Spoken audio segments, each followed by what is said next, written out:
Hey guys and gals, Mr. Know-It-All here, and I want to do this video to try to help some of our good people that are on our channels.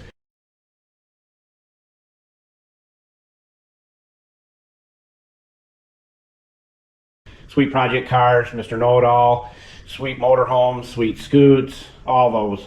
And it goes out to everybody freezing their tails off. When we were up in Michigan for 50 some years, we used these heaters right here. They never let us down. I have some that are still gray in color.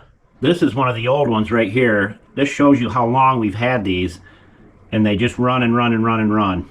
But we have multiple of these, and they work great. So this is just a quick video. If you can get your hands on one of these, put them in a crucial area, maybe where your water pipes are at or something.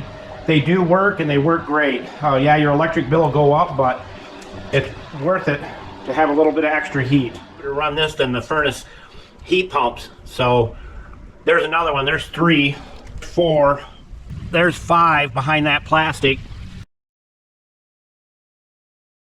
Buscar en el show más de la descripción del video para todas las herramientas.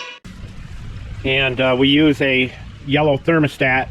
These Pinto Palms do not like the cold weather very well when it drops below 45.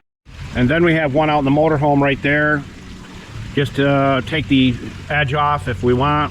And then over here behind the Blue Bomber, in that area we keep all our outdoor plants when it gets a little chillier, and then springtime here in the next month or so, month and a half, we'll pull them all out. But there's one of those heaters in there, and then I have one in my office right here, and then one in my workshop, and that's all you really need. They warm up really quick. I'm just trying to send this out to help you guys and gals out a little bit in this awesomely cold weather that you're having up there.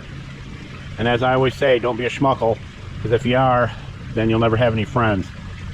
Mr. Know-It-All, out.